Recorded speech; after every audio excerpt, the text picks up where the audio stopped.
আসসালামু আলাইকুম। হ্যালো দর্শক, আমরা যারা ডেয়ারি খামার করি কিন্তু একটা গাভীর যখন বাচ্চা হওয়ার পরে মালিক তো অনেক খুশি হয়, কিন্তু বাচ্চা হওয়ার পরে যে কত পরিশ্রম ওর পিছনে ব্যয় করতে হয় এবং কত ট্রিটমেন্ট করতে হয় একটা বাচ্চা এবং ওর মাকে, এবং ওই সময়টুকু 15 দিন যে সময়টুকু, এই সময়টা অনেক ডিফিকাল্টভাবে পার করতে হয়।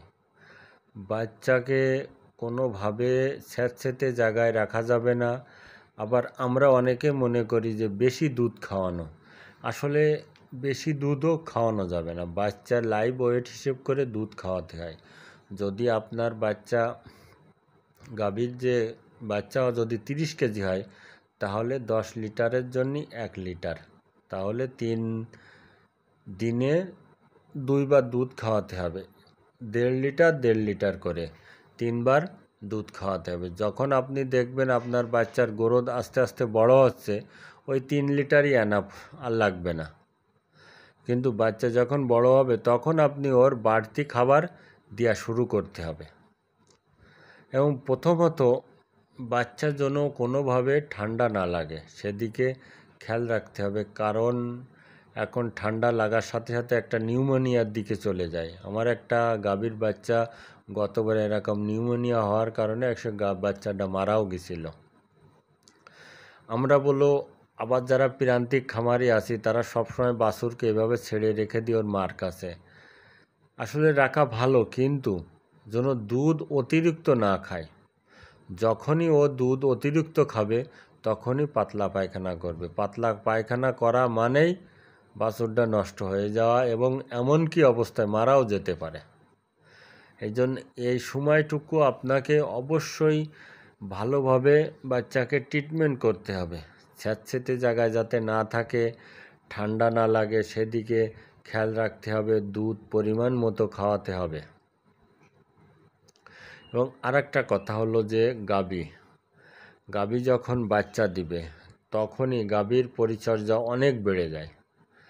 গাভীর যে উলানটা বা বাটটা তখন তো ভার হয়ে থাকে, অনেক বড় হয়ে যায়, পানি জমে বা চাক হয়ে যায়। তখন এই সময় গাভীকে এক ভাব দুধ দহন করতে হবে। দিনে কমসে কম 6 থেকে 7 বার দুধ দহন করতে হবে।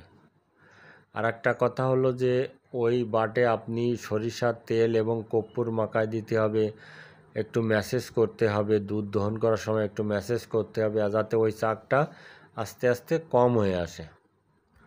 কোনো সময় বাটে দুধের চাপ দেওয়া যাবে না। যখনই আপনি এখন দুধ দহন করলাম না, সকালে করলাম না, বাছুরি খাইছে, ওই বিকেলে যেই করব, এই কাজ কোনো সময় করবেন না। যখনই করবেন তখনই ধরা খাবেন, কেননা ওই বাটটায় ম্যাস্টাইডের সমস্যা দেখা দেবে বা উলান ফুলা রোগের সমস্যা দেখা দেবে। এই জন্যই বলবো সবসময় ওকে খাবার দাবারও নিয়ন্ত্রণ মাফিক দিতে হবে। আগে যদি খাবার সে 3 কেজি করে খাওয়ানো হয়েছে, এখন তার কমসে কম 0-তে নিয়ে আসতে হবে। কাঁচা ঘাস, শুকনো খড় বা আপনি খাওয়াতে পারেন, খলির পানি বা অল্প একটু ভুসি। আর পানি বেশি খাওয়ানো যাবে না। পানি বেশি খাওয়ালে আপনার ওই যে উলানে ভার চলে আসবে এবং সমস্যা দেখা দিবে। এবং গাভীকে সবসময় ভালো রাখার চেষ্টা রাখতে হবে, কেননা গাভী ওই সময় অতিরিক্ত লাফালাফি করবে, কারণ বাছুরির জন্য। এই জন্য বাছুরকে অবশ্যই ওর কাছে কাছে রাখতে হবে। এবং কাঁচা ঘাস আপনি ওই গাভীকে পর্যাপ্ত পরিমাণ খাওয়াতে পারেন, কিন্তু দানাদার খাবার বেশি খাওয়ানো যাবে না, কম করে খাওয়াতে হবে, পরিমাণ মতো। আর একটা কথা হলো ওই গাভীর যাতে বেশি পানি খাওয়ানো যাবে না, কেননা ওর নাড়িটা থাকে কাঁচা, এবং যখন দানাদার খাবার খাওয়াবে অনেক সমস্যা আপনার দেখা দেবে।